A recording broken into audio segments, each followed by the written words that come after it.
Hi everyone, welcome back to our page, and here are 7 tips as to why you should never do business as yourself and should rather register your company. Now stay tuned for tip number 7, as it is a must watch to get your business in the forefront in this ever-changing and competitive environment. Now at the end I will cover quick 10 pointers on how to start your own business. This will include not paying third parties, from registering your business on the CIPC and registering on the CSD, to obtain tender business, to getting a free business plan, all in a quick comprehensive guide to set up your business. Now tip number 1 is to understand the different companies you can register your business against. I will also explain tax implications and how to legally obtain tax exemptions based on your specific legal entity you register your business under. So pay close attention as I explain the different business entities such as private business, closed corporations, and sole proprietorship businesses, etc. Share and subscribe to our YouTube channel to obtain key information to assist you and your family in your daily lives. You can also download 800 plus free legal agreements on our website, from share agreements, intellectual property agreements, AGM direct property agreements, AGM director meetings, association agreements, power of attorney agreements. So now tip number 1 is understanding companies registration and legalities around a private company, also known as a Pty Ltd. This is the most popular structure for entrepreneurs in South Africa. Essentially, a company represents a new legal entity which is created and separate liability from the individual owner. It will have the owners or shareholders, which may be one or more persons who own shareholders, which may be one or more persons who own the company, and the managers or directors who run the company, which may be the same people. These companies are registered with the CIPC, and each year an annual return must be submitted to them to verify the company is still trading. Now, smaller companies will require an annual accounting review undertaken by an accountant. And the advantage of trading as a company is that it gives you a more professional image. Review by an accountant can help ensure that you are running things properly and following the law. Ability to have other companies or similar legal structures that are shareholders of your company. You can also download our shareholders agreements from our website, which is www.lawyerseasyfind.co.za. It also allows several people to get together and share in the ownership of a business, and makes it easier to sell portions or all of it to future buyers. Now, debts of a company generally belong to the company, implying that your personal assets are safe. Now, what are the statutory requirements to register a business? Whatever your structure, you will need to be aware that governments will still require you to register your business, register for income tax, register for VAT, UIF, compensation of injury on duty, payee, and to apply for certain licenses depending on your industry, your size of your business, and whether you are employing staff or not. Now, you need to register your business. If you are setting up a private company, you need to register your company as a legal entity, and all the information you require can be found on the CIPC's website. You also need to register with SARS. Now, whether you are running a sole proprietorship, a partnership, or a private company, you have to be registered with SARS. And if you have registered a company with the CIPC, you will automatically be registered as a taxpayer with SARS. Sole proprietors or partners need to register as provisional taxpayers directly. When you start a business, you will be required to register within 60 days of starting a business for an income tax reference number, by completing an IT-77 form, either at any sales office or on the files for small business tax. You need to ask yourself these questions. Is your business turnover less than 20 million rand per year? Are the shareholders in your business all natural persons? Do you only own your business? Does less than 20% of your business, does less than 20% of your turnover come from investment income? Is less than 20% of your income from rendering a personal service? And if you have answered yes to any or all of the above questions, your business could be making massive income tax savings. Now you can view the table below regarding different tax brackets for small business corporations on our website. You can also view the SARS Small Business Corporations tax bracket on our website. You also need to then register as a vet vendor. If your turnover is or is expected to fall within 1 million rand a year or more range, you will need to register as a vet vendor. This is done by completing and submitting a Vet 101 form, which is available at SARS offices. And you also then need to register for payee. If your business intends to employ one or more staff members who earn over 40,000 Rand per year, you have to register your company for pay as you earn tax contributions. And in addition, if your payroll is more than 500,000 Rand a month, you will have to register for payment of the skills development levy. In order to do this, you need to simply complete an EMP 101 form at any SARS office. This includes sections for contributions to the Unemployment Insurance Fund, UIF, and payment of the SDL. And for more information on the SARS required registrations, please contact them at sars.gov.za. Now, you can register with the Department of Labor. All business entities that employ one or more full-time employees will be required to register with the Department of Labor. This is mandatory in terms of the Compensation for Occupational Injuries and Diseases Act. Now, how to register in terms of the COIDA Act? You need to complete and submit the WAS2 form at the Office of the Compensation Commissioner. Once registration has been completed, you will be sent the following additional forms to complete. WAS8, which must be filed within 30 days of your financial year end and which must balance with your COIDA account. WAS6A, which details the assessment of the Commissioner for premiums payable, less any amounts that may have been paid in advance. WG30, WAS2, and WAC1E are claim forms that must be kept in a safe place for use if and when necessary. If you want further information about COIDA, the registration process, and the obligations of the companies in relation to the Act, you need to visit the Department of Labor's website, www.labor.gov.za. For modern companies. Today's organizations are set up as traditional hierarchies or matrix organizations with roots stretching back to the industrial revolutions of the 18th, 19th, and 20th centuries. In theory, these structures provide clear lines of authority from frontline employees up through layers of management. In reality, matrix structures have only grown more complex as business has, to the extent that in some companies they are also cumbersome and they hardly function. The takeaway here is that we should not expect these old models to be fit for purpose in today's environment. Now, they are mechanistic by design, built to solve for uniformity, bureaucracy, and control. Goals that undercut what companies now prioritize: creativity, speed, and accountability. The answer is not to modify the old models, but to replace them with something radically. You should not wait to register for a DBA, doing business as, also known as trade name. A DBA is often used by sole proprietors who want to operate their business under a business name that is different from the individual name. In most states, registering a DBA name gives your business the ability to use a fixture's business name.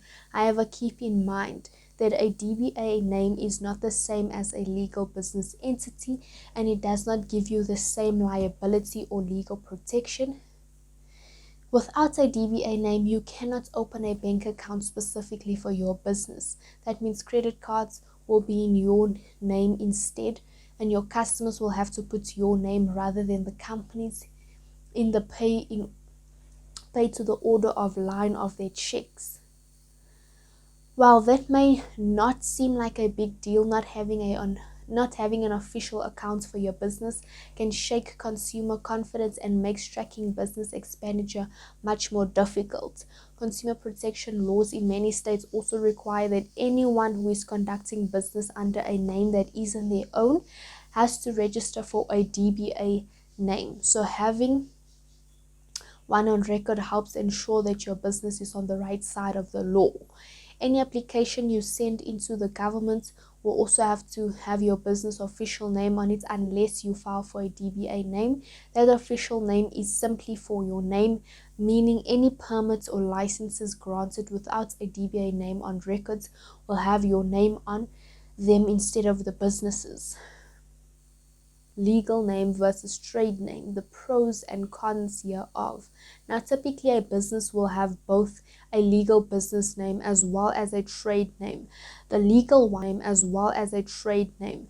The legal one, as mentioned, appears on the legal documents and government forms. On the other hand, a trade name generally appears on advertisements and signs. It is up to the business to determine whether or not it can benefit from using a trade name in place of their legal business name. Now, using a DBA or trade name has its advantages and disadvantages. So before you decide to use a trade name instead of your legal name for business, consider the following pros and cons of using a trade name. Now, pros of utilizing such a trade name: it can be inexpensive to register a trade name, gives your business more credibility, helps differentiate brands if you have a variety of products, allows you to further clarify your business purpose. Now, cons of such is that no exclusive rights to the name unless you register for a trademark, potential extensive application procedures. It is typically only valid in the jurisdiction you filed in. May have to file for another if you want to operate elsewhere. Empowerment, BEE, and the different statuses. Now, the definition of BEE: there's often a tendency in South Africa to define BEE narrowly and to equate it with the development of black capitalist class. The narrow definition focuses on the entry and transaction activities of black people in business, especially what is commonly referred to as BEE investment companies. Now, in other words, it would evaluate the experiences and challenges faced in the establishment of companies such as New Africa Investments Limited, Real Africa Investments Limited, and to a lesser extent, this approach addresses the experiences of small businesses, medium businesses, and the development of skill within the confines of existing legislative requirements. The domination of business activities by white business and the exclusion of black people and women from the mainstream of the economic activity are causes of great concern for reconstruction and development process. A central objective of the RDP is to racialized business ownership and control completely through focused policies of BEE. These policies must aim to make it easier for black people to gain access to capital for business development. The democratic government must ensure that no discrimination occurs in financial institutions. State and parastatal institutions will also provide capital for the attainment of BEE objectives. The democratic governments must also introduce tendering out procedures which facilitate BEE, and special emphasis must also be placed on training, upgrading, and real participation in ownership. The motivation for the establishment of the commission is that the notion of true empowerment as defined by black people does not exist, nor does a common definition or benchmark which serves as minimum requirement. Many deals are concluded by organizations, including government structures, that fall far short of recognizing the true aspirations of the marginalized black majority in the name of the black economic empowerment. The consequences has been an inadequate response to the limited inclusion of black people in economic activities.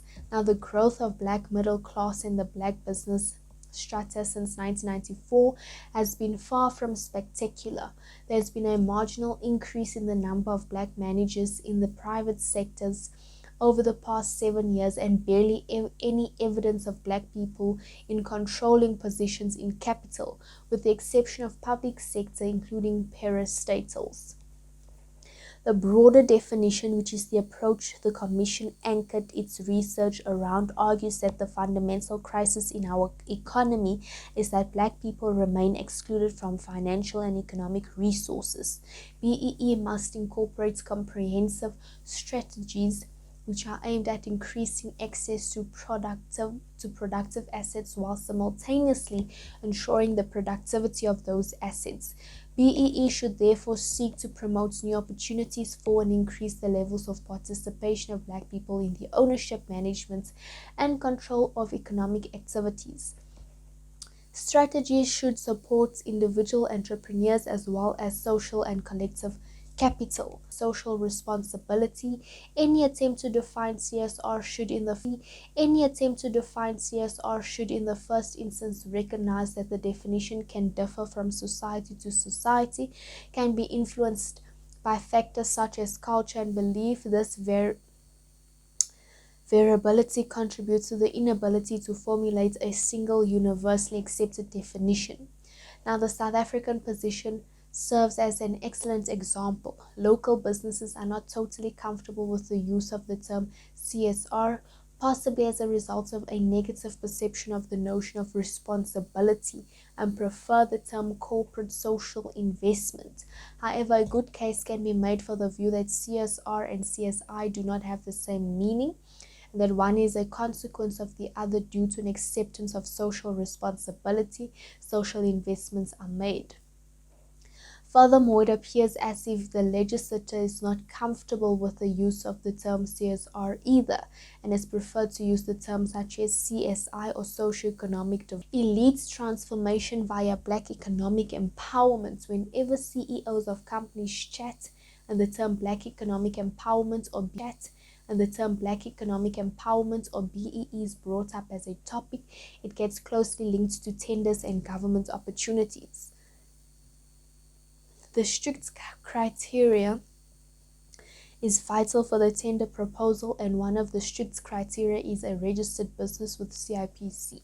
Now, making tip number 7 a core necessity in a striving BEE business, South Africa's transition to democracy brought a far-reaching shift of political power from a white minority to the majority of its citizens. However, the economy continued to be structured along lines built by apartheid. White economic elites dominated ownership and control of the private sector. Now, newly empowered political elites were unlikely to be satisfied with a shift in formal political authority if there was next to no change in economic power.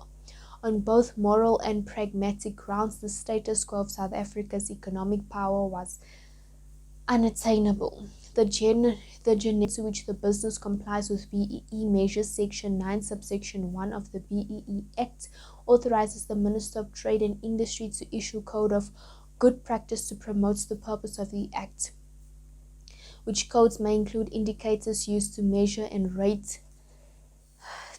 the rate of compliance together with the weighing to be attached to the indicators. The indicators and the weights help determine if your business will get selected for a specific tender. Now, you need to view the BEE weight values closely to transition and bring your business to the highest weight to benefit in multiple criteria tender selection process. The indicators and the weights below to each indicator were finalized in the general codes.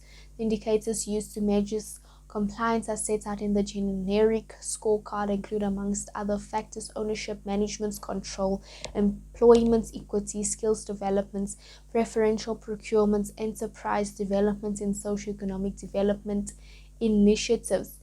Each of these indicators is afforded an individual weighting, which you can view on our website, as it is a table on our website.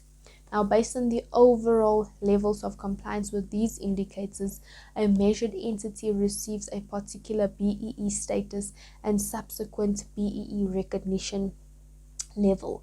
The recognition level is used to indicate as a percentage the level of recognition which a business will receive in its dealings with the state or other businesses. Now, the recognition level is determined by the number of points that a business scores on the generic scorecard. A level 1 contributor is a business which received more than 100 points on the scorecard and has a BEE recognition or level of 135%, while a level 8 contributor scored at least 30 but fewer than 40 on the generic scorecard and has a corresponding BEE recognition level of 10%.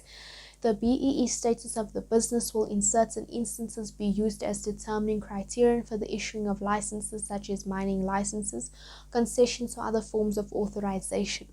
The BEE status also plays an important role where state-owned businesses are sold for where the private sector enters into partnerships with the state.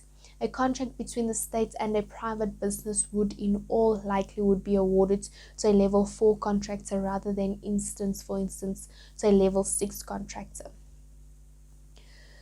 The use of a business's level of BEE compliance as determining criterion is confirmed in Section 10 of the Act. This section confirms the legal status of the General Code and other codes of good practice issued in terms of the BEE Act. Section 10 is clear that when determining qualification criteria, the issuing of licenses, concessions, or other authorizations in terms of any law, or when developing criteria for partnerships between the public and private sectors, every organ of state and public entity must take into account and insofar as it is the reasonable possible, apply the General Code. In other words, in transactions between the state and the private sector, compliance with the BEE Act should be viewed as mandatory since non-compliance will effectively disqualify the private sector partner from entering into a contract with the state partner. In transactions between two private sector partners, however, compliance remains voluntary and non-compliance is not a criminal offense. Non-compliance is merely a risk which a business must manage. The UN Declaration of Human Rights versus the Constitution of the Republic of South Africa, Article 1 of the UN Declaration is patently clear and that humans are equal in dignity and rights and further should act towards one another in spirit of brotherhood. Article 2 goes on to entitle everyone to all the rights without distinction of any kind, such as race, color. And Article 7 emphasizes the fact that all are equal before the law and entitled without any discrimination to equal protection of the law. And further, that all are entitled to equal protection against any discrimination in violation of the UN Declaration. In support of this article, Article 8 declares that everyone has the right to an effective remedy for acts violating the fundamental rights granted by the Constitution or by law. To the website of the CIPC and register a new company for 175 Rand. Registration is 125 Rand and the name is 50 Rand.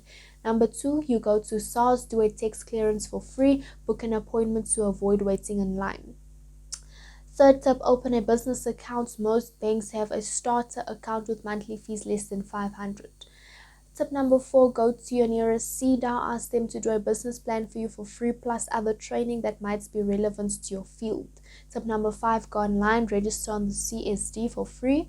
Tip number 6, go to your municipality and ask them to register you on their database as a supplier for free. Tip number 7, go to your nearest NYDA. Attend their financial management short course for a minimum of 5 weeks, once a week for free. Tip number 8, apply for once a week for free. Tip number 8, apply for the NYDA funding for free. They give you equipment for up to 50,000 Rand. You don't need to pay back. Tip number 5, hire people and register for COIDA. Let's have good standing at the Department of Labor. Last but not least, professionalize your business with logos, letterhead, business email, website, and a landline. Starting a business isn't difficult if you use the resources available to you. Now let's fix the economy, create jobs, and make our own wealth. Don't forget to like, share, and subscribe to our YouTube channel.